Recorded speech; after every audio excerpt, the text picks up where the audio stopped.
Hello guys, मैं आपके सामने फिर प्रेजेंट हूँ अकाउंट्स के किसी के चैप्टर नंबर सेकंड के बारे में। आज से हम हमारे जो क्लास 12th का अकाउंटेंसी जो सब्जेक्ट है उसका चैप्टर नंबर 2 जिसका नाम है partnership. Partnership is the most valuable chapter. इसको आज हम स्टार्ट करने वाले हैं। आज की क्लास में हम पार्टनरशिप की मीनिंग, पार्टनरशिप के पार्टनरशिप डीड की मीनिंग और पार्टनरशिप की कैरेक्टरिस्टिक समझने वाली है। तो आइए बिना कोई समय वेस्ट किए हम पढ़ते हैं पार्टनरशिप होती क्या है। तो पार्टनरशिप जो एक्ट है वो 1932 में बना। पार्टनरशिप एक्ट 1932 का सेक्शन 4 कहता है पार्टनरशिप इज अ रिलेशन। जैसा कि आप डिस्प्ले पे देख रहे हैं, पार्टनरशिप एक रिलेशन है। Partnership is a relation. अब रिलेशन किसका है? Two more person, between two more person. ये जो रिलेशन है ये दो या दो से अधिक व्यक्तियों का। Partnership is a relation between person who have agree, जो एग्री होते हैं शेयर करने के लिए प्रॉफिट को शेयर करने के लिए जो व्यक्ति एग्री होते हैं बिजनेस में, उन व्यक्तियों का एक ऐच्छिक संघ है, एक रिलेशन है। या तो कैरिड ऑन बाय ऑल और any one of them acting for all. या तो ये जो बिजनेस है, जो जिन बिजनेस को वो दो मोर पर्सन कर रहे हैं, या तो वो उनकी ओर से कोई एक व्यक्ति उसको चला सकता है या वो सभी मिलकर उसको चला सकते हैं। पार्टनरशिप एक्ट 1932 सेक्शन 4 की डेफिनेशन पार्टनरशिप की बोलती है। सिंपल वे में समझे, पार्टनरशिप दो व्यक्ति, टू मोर पर्सन का एक ऐसा एग्रीमेंट है, एक ऐसा म्यूचुअल एग्रीमेंट है जो प्रॉफिट शेयर करने के लिए वो इकट्ठे होते हैं और बिजनेस में जितना भी प्रॉफिट होता है वो आपस में एक बिजनेस में डिस्ट्रीब्यूट कर लेते हैं। तो पार्टनरशिप एक रिलेशन है टू मोर पर्सन का, दो या दो से अधिक व्यक्तियों का एक जो रिलेशन है जो क्या करते हैं, बिजनेस में इकट्ठे होते हैं और बिजनेस में अपने कैपिटल, नॉलेज, डिफरेंट टाइप की चीजें लगाते हैं, कैपिटल इन्वेस्ट करते हैं और जो भी प्रॉफिट अर्न होता है उस प्रॉफिट को वो आपस में डिस्ट्रीब्यूट कर लेते हैं। तो पार्टनरशिप एक रिलेशन है जो कि हम आगे और डीप में पढ़ने वाले हैं। आइए हम बात करते हैं पार्टनरशिप डीड के बारे में। जैसा कि आप देख रहे हैं, पार्टनरशिप डीड जो होता है, पार्टनरशिप डीड जो है, partnership deed is a agreement. Partnership deed एक एग्रीमेंट होता है जो जिसके बेसिस पे पार्टनरशिप चलती है।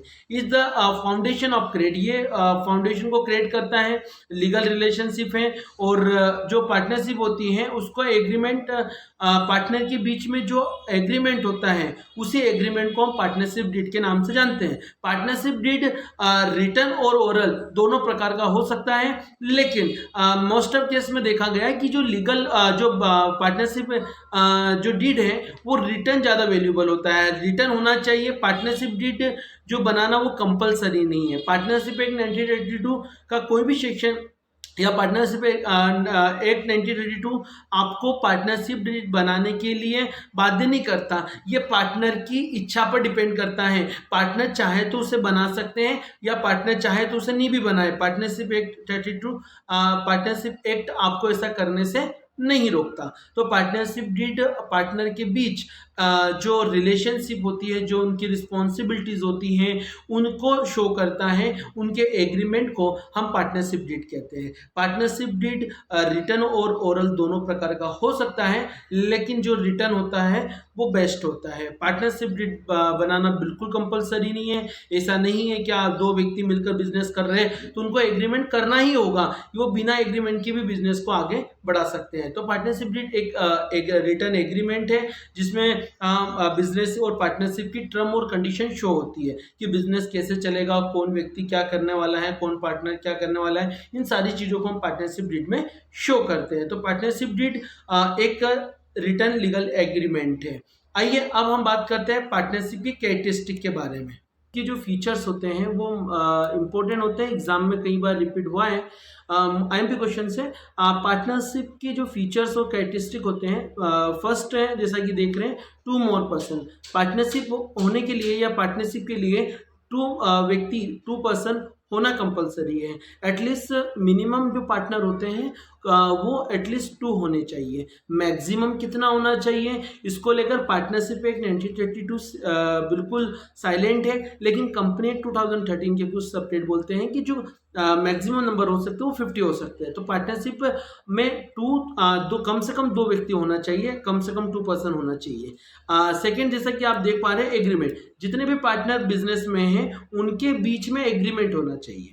एग्रीमेंट, जैसा कि हमने देखा कि पार्टनरशिप डीड, पिछले स्लाइड में हमने पढ़ा कि पार्टनरशिप डीड जो रिटन और ओरल दोनों प्रकार का होता है, तो उसी प्रकार ये एग्रीमेंट भी रिटन और ओरल दोनों प्रकार का हो सकता है। रिटन है तो रिटन या ओरल है तो ओरल, बेस्ट रिटन होता है। तो पार्टनर के बीच में जो एग्रीमेंट है वो होना जरूरी है। नहीं भी होगा तो पार्टनरशिप चलेगी, बट होगा तो ज़्यादा अच्छा रहेगा।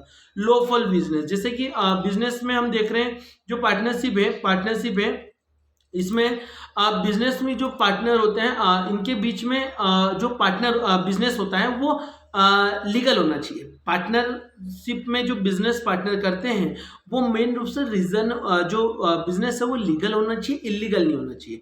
मान लीजिए 2 पार्टनर राम और श्याम मिलकर बिजनेस कर रहे हैं, उन्होंने बोला यार हम थोड़ा सा रेट कर रहे हैं, उनके बीच में इलीगल काम करना शुरू कर दिया, तो उसे हम पार्टनरशिप में कंसिडर नहीं करेंगे। पार्टनरशिप में हम उन्हीं बिजनेस को इंक्लूड करते हैं या उन्हीं को हम कंसिडर करते हैं जो कानून की नज़र में एक जैसा है। कानून की नज़र में कानून के नियमों को स्थापित करके, कानून के जो हमारे रूल्स हैं उनको फॉलो करके स्टैब्लिश होते हैं। तो बिजनेस जो होता है वो लीगल होना चाहिए। इलीगल यदि बिजनेस है तो उसे पार्टनरशिप में हम कंसिडर नहीं करते। सेकेंड, जैसा कि आप देख पा रहे हैं कि उनके बीच में जो शेयरिंग प्रॉफिट होता है वो शेयरिंग प्रॉफिट होना चाहिए। पार्टनर के बीच में जो भी पार्टनर है, राम श्याम मोहन, इनके बीच में जो भी प्रॉफिट होता है वो आपस में शेयर होना चाहिए।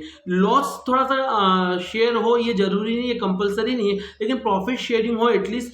जो भी प्रॉफिट होता है वो आपस में शेयर हो, राम को भी मिले, श्याम को भी मिले, मोहन को मिले। किस रेशियो में मिलेगा, कितना मिलेगा, ये पार्टनरशिप डीड में उनको डिसाइड करना पड़ेगा। सेकेंड लास्ट हम देखते हैं अनलिमिटेड लाइबिलिटी। जो पार्टनर होते हैं उनकी जो लाइबिलिटीज होती है वो अनलिमिटेड होती है। अनलिमिटेड होती है कहने का मतलब है कि जो पार्टनर होते हैं उनके बीच में जो ट्रेड होते हैं, उनके बीच में जो बिजनेस के लिए जो उनकी लाइबिलिटीज होती है वो अनलिमिटेड होती है। तो ये जो हमारे फीचर्स हैं कि कम से कम 2 व्यक्ति होना चाहिए, एटलीस्ट 2 तो चाहिए ही। हाउ एनी कंडीशन, 2 व्यक्ति होंगे तभी वो पार्टनरशिप बनेगी, एक व्यक्ति पार्टनरशिप नहीं बन सकती। सेकेंड, उनके बीच में एग्रीमेंट होना चाहिए, उनके बीच में लॉ होना चाहिए, लॉफुल बिजनेस होना चाहिए। बिजनेस होना चाहिए लेकिन बिजनेस भी कैसा हो कि जो कानून के नियमों को स्थापित करके बनाया गया, हमारे जो रूल्स हैं उसको फॉलो करके जो बिजनेस करा वैसा बिजनेस होना चाहिए। प्रॉफिट आपस में शेयर करें, प्रॉफिट को जो भी शेयर है वो आपस में शेयर करना चाहिए। हाँ, लॉस डिस्ट्रीब्यूट करना कंपलसरी नहीं है, प्रॉफिट कंपलसरी है। सेकेंड, हमारा जो लास्ट अनलिमिटेड लाइबिलिटी, जो पार्टनर होते हैं उनके जो बीच में जो लाइबिलिटीज होती है अपने पार्टनरशिप फर्म के लिए वो अनलिमिटेड होती है। तो गाइस आज हमने पार्टनरशिप की मीनिंग, पार्टनरशिप डीड की मीनिंग और पार्टनरशिप के कैरेक्टरिस्टिक पढ़े। आने वाले वीडियो में हम न्यूमेरिकल्स स्टार्ट करेंगे। जब तक के लिए गुड बाय।